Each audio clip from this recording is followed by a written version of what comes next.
There's a new term going around, and you might have already heard it. It's called loop engineering. And just like every other hype term, everyone is talking about it like it's something new. It's not. But when you combine it with an always running agent like Hermes, it stops being hype. Most people who are trying to set these up are getting the loop right and missing the thing that actually makes it work. And if you already know there are two types of loops, there's a specific setup inside one of them that almost nobody is doing. Once you see it, the way you think about building with agents changes completely. By the end of this video, you'll understand exactly what it is, and you'll have it running on Hermes and even Claude Code without you having to step in at all.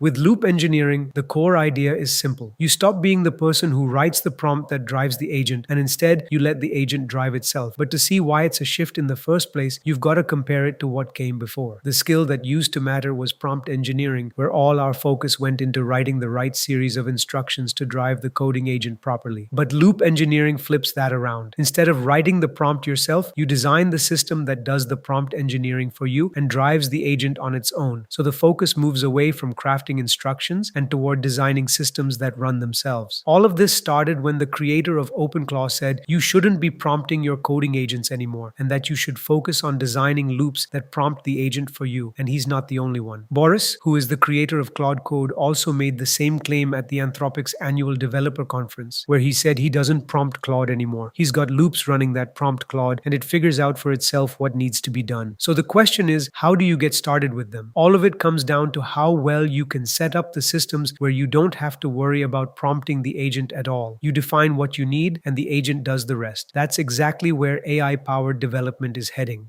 Before we get into how to actually build them, you need to be clear on what a loop is. A loop is basically a process where you define the end goal, and the agent figures out the steps to reach it on its own. It corrects itself along the way and works around problems until it reaches the goal you set. A few months ago, before models got capable enough to sustain long tasks, this wasn't possible. If you needed to build an app, you'd prompt the agent, monitor what it was doing, check the output yourself, find the issues, and re-prompt to fix them. You were the loop. You were the part doing the error checking and course correcting between every step. That's what development still looks like for most people, and that's exactly what loop engineering is about to take off your plate. Now, this might sound like a brand new concept, but loops have actually been around for a while. Cron jobs are a good example of a loop you've probably already seen. They're just tasks scheduled to run repeatedly and automatically without you having to trigger them each time. The only real difference is that a cron job runs at a fixed time. So with loops in place, the work stops being about writing the prompt. Your agent's performance on a task comes down to how well you define the end goal. To some of you, this process will sound a lot like reinforcement learning. If you haven't come across it, reinforcement learning is basically a way of training a model where you don't show it the right answers. Instead, you just tell it when it did well and when it didn't, and it gradually figures out how to get better on its own. The model finds the right path by trying different things. It gets a positive signal when it moves in the right direction and a negative one when it doesn't. The same idea applies here, except the model itself isn't what's being trained. Instead, the agent is working toward completing the task you want done, iterating on it in the same way a model would improve during training. If it fails, the loop you've put on the agent doesn't mark the task as done. It tries again, keeps going, and corrects itself until it reaches the goal you set. Now, after hearing all this, you might wonder what's actually left for you to do if everything is becoming autonomous. But your role doesn't shrink, it gets more important, because it's your domain knowledge and experience that define the end goal in the first place, and that ends up showing in everything you build and ship. This is exactly why the push toward autonomous loops is only speeding up, and it's showing in every new feature that drops right now. Fable 5 is the clearest example yet. Anthropic dropped it even though they'd been calling for a slowdown in AI development because the models are getting capable at a pace that's hard to keep up with. And after releasing it for some time, they even pulled it. They built it for long and complex tasks, and it performs better the longer and more complex the task gets, which is basically the opposite of how models used to work. This shift really started with Opus 4.5. Once that dropped, long-running tasks got dramatically better. And you didn't need to set agents up with carefully guided harnesses anymore, basically structured setups that walk the agent through each step. The focus moved instead toward preparing the project to run over the long term, because the models are now capable enough to handle things on their own without much step-by-step handling. But the loop isn't the only thing that matters. You also need to structure your project in a way that lets the agent work on its own for a long time without you having to step in. So a lot of people have been building and open sourcing systems for exactly this kind of setup. The Ralph loop was one of the first. It worked by setting the end goal and making sure the agent couldn't drift away from it. It did this through hooks, which are basically scripts that run automatically when something specific happens. So this script strictly prevents the agent from marking a task as done unless it had actually met the condition. But hooks are rigid, so Claude introduced its own goal command, which did the same thing but with more flexibility. Instead of a hard-coded check, it lets another model decide whether the task is actually finished. We covered Goal Buddy too, which built on that by having the agent track its progress in local files and define exactly what done looks like before it even starts, so it always knows what it's working toward. The Hermes agent and OpenClaw were both built on the same philosophy. They take you out of the picture entirely and let the agent handle everything on its own.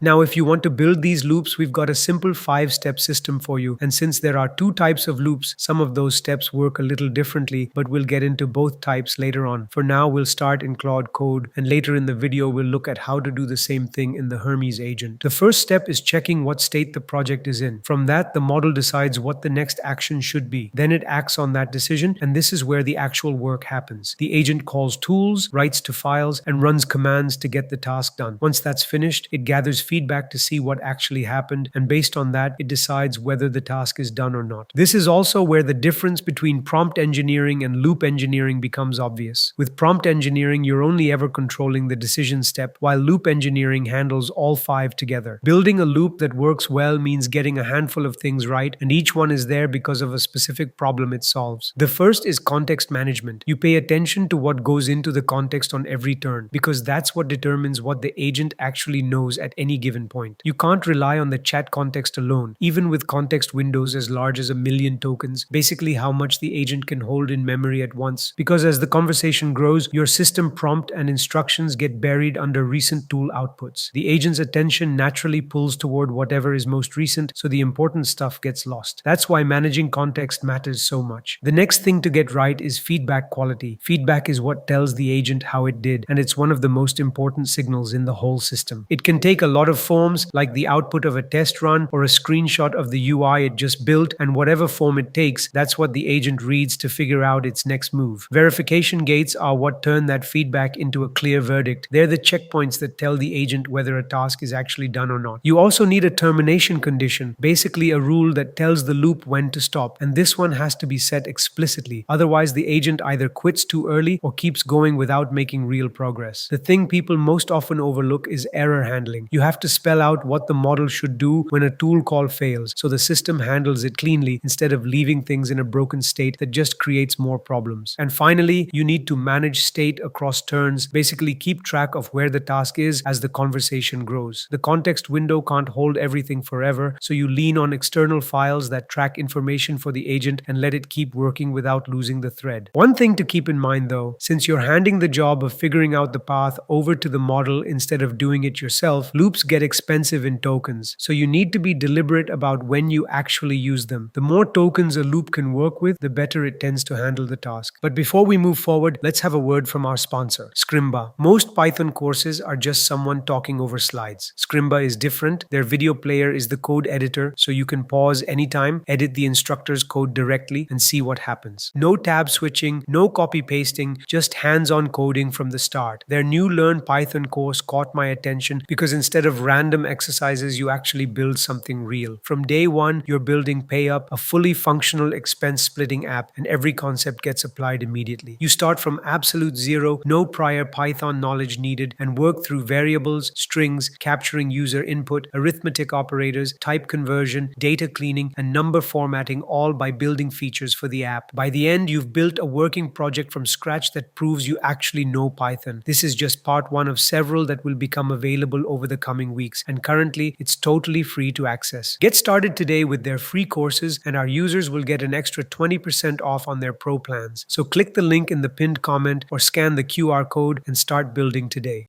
As we mentioned, there are 2 types of loops. The first one is called the deterministic loop. You use it for tasks that have a clear definition of what done actually looks like. That could be tests passing, code compiling successfully, or anything like that. These loops are fairly straightforward to work toward because the end goal is clear, so the model knows exactly what it needs to do before it can call the task done. Since Hermes is always running, it's a really good agent implement this loop on. We've created multiple workflows on it before and showed in our previous video how it handles a lot of our work on its own. The core of a deterministic loop is the clear definition of the end goal, and for the apps you've hosted, that definition is your tests. So you can point the Hermes agent at any app you've deployed with test cases and have it monitor it for you. Now, if a change or a commit ends up breaking production, you can set up an automation on Hermes to catch it. The reason it works best here is that it comes with the self-evolving skills feature, so it automatically creates and evolves skills based on the workflow, which keeps the health of the app in check. Once you've set up that monitoring automation, you can ask it to launch Claude Code in non-interactive mode, basically running it on its own without you having to drive it, and have it fix issues in a loop until all the test cases pass. What it does from there is set up the automation workflow and load skills like the sub-agent driven development skill and the GitHub PR workflow skill, which tell it how to manage the app on GitHub. It first identifies the issues that were breaking production, then launches Claude Code in non-interactive mode, which takes the tests and commits the changes once all of them pass. After it has run every test and fixed whatever was causing production to fail, it uses the GitHub CLI to commit the changes. The app ends up running without any failures because it has confirmed that all the checks for a successful deployment are in place. If you like these breakdowns, subscribe to the channel, click the notification bell, and hit the hype button too. On the channel, we post content that helps you learn new ways to optimize different processes in different businesses with AI. Your support, whether it's subscribing, the notification bell, or the hype button, helps us create more content like this and reach more people. It means a lot to us.